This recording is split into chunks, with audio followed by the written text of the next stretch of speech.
Viserys Targaryen here, and I just wanted you to know, Christmas is coming.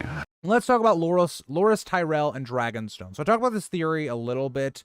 I think it was like a month or two ago. It wasn't that long ago, but let's look at this and see what's going on. So Loras Tyrell, we're told in Feast for Crows in one of Cersei's like later chapters that Loras Tyrell has died, or not died, but he's dying. He's taking a lot of big injuries. He's looking like he's on his deathbed. He's basically, if you believe that's actually Quentin at the end of Dance, then it's Quentin. It's basically like Quentin condition.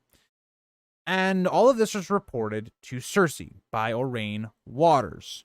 Now, where this theory kind of comes from is the idea that we don't have anyone else confirm this, right? Like, there's nobody else that can tell us exactly like what happened. We don't have any verifiable evidence.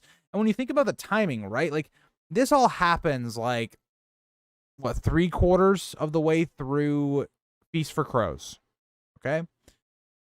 We then see, if you look at Dance of the Dragons, this is all kind of happening at the same time. But even when you get like 2/3 into Dance, where like Feast starts to kind of pick up from the end of that book, no information is ever like talked about that Dragonstone was taken. It's always like, oh, there's a siege at Dragonstone, or maybe there's people sieging it, or whatever. But no, this is never confirmed. And so is this information is traveling slowly, which doesn't seem to make sense given the rest of the other parts of the story and how we've been taught that information travels quite quickly. So what's up with this? Is it just the case of stuff is not traveling? Is it just George wants to hold off something for some reason? What's up with this? Now, there is some things where I'm like, okay, you know, Stannis in the north, they wouldn't get this information, right? They wouldn't get this information very quickly, right? So that makes sense. But people like Sansa doesn't know that it's fallen yet. Doesn't really make sense. Littlefinger gives off no indication that he knows that siege has been lifted. And they're also like not that far away. Like, I don't know. Like, and then you also look at people actually in Cersei's POV chapters. It doesn't seem like anybody else can verify this. There's nobody coming back to tell this. Now, we also, again, know that the Red Wine Fleet is probably going to be, again, heading towards Euron, right? We know that's probably going to happen, but we have no actual evidence to Loras's actual injuries. And so the question then becomes, if we're looking at the story, why have Loras like be lying or faking this injury? Why have Cersei believe all of this?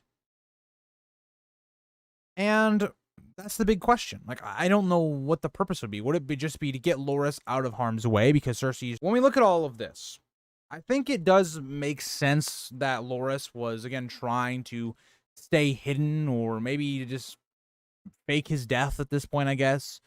But then the other question is, like, but why? Wouldn't the information, like, come back at some point that you're alive? Like, you can't keep that a secret for that long. Like, it's gonna, like, Dragonstone, when it falls, which it probably did at this time, or let's say even if it didn't, that information is gonna come out like relatively quickly.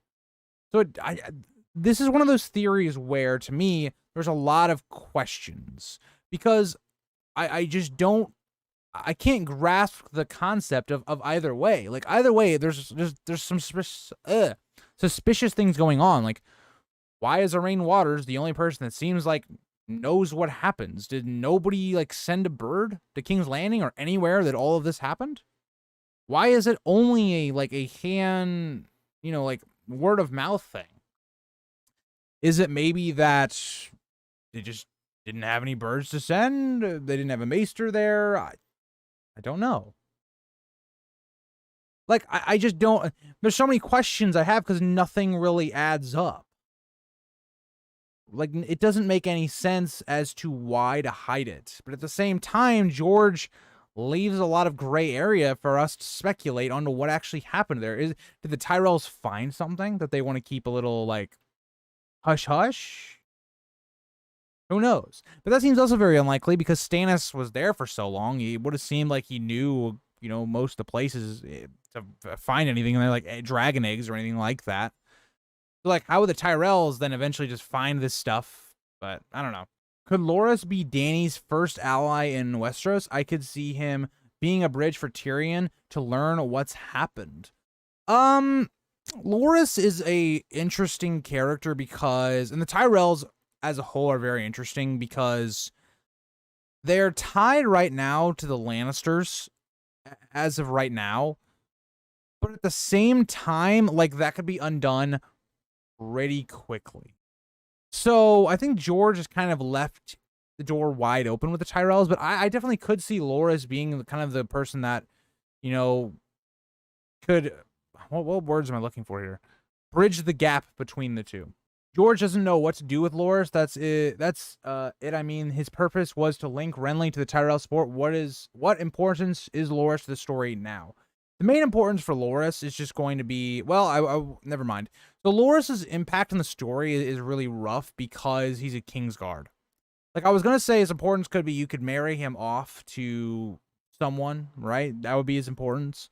But at this point, like, that's another thing, is like Loras seems to take his vows very, very seriously. And so he's pledged them to Tommen. So it's another thing where maybe it's like the Tyrells realize where things are going, and it's more like, okay, let's keep Loras out of the way and then let Tommen die so that now he's kind of freed up a little bit more, like morally, I guess. That could be possible. I think there could be a split party with the Tyrells, some going for Aegon and some for Dany. I definitely see that. I think that's a very big possibility, especially when you look at, like, for instance, someone like Loras, right? Loras, we've seen, is very honor-bound. He's very much driven by, you know, glory and honor and things like that. And so I could definitely see him, if Aegon becomes the king first, supporting Aegon over over Dany, just because of that. I don't think we can trust the information. It only comes from Aurane, who's already scammed. Exactly, right? That's the other thing. Is like, Aurane as a source is not a good source of information. But he's our only source we have to go off of information. So it's like, it leads us to question everything going on. So, I mean, again, I don't have a solid conclusion as to why George left it this way. Besides just, you wanted to leave it open-ended. Like, the best thing I can, like, come to terms with is that he's trying to more or less just keep Loras out of the story for a little while, because there's other stuff going on, and that Loras being around wouldn't be good. Like, for instance, if Loras is in King's Landing when Marjorie gets arrested and all these things, it'd be very different. Like, Loras would be someone that would actively be killing some people to get his sister free. So, again, that might be part of it. Right? That might be part of it. That's Tyrells realizing what's going on. We're like, okay, we got to keep Loras away from the situation because he's going to do something really stupid. Cersei does think of Dragonstone as a dagger at Tommen's throat. So maybe the Tyrells want to use it as a potential bargaining chip for an alliance with Dany. Or that's a great point, actually. I really like that idea because Dragonstone's very important, right? Dragonstone as an island is a very defensible castle. It's a very big stronghold. It can control a lot of the kind of seaways, the King's Landing. So again, I think that's a great idea there, that the Tyrells just took it. They just took it blatantly.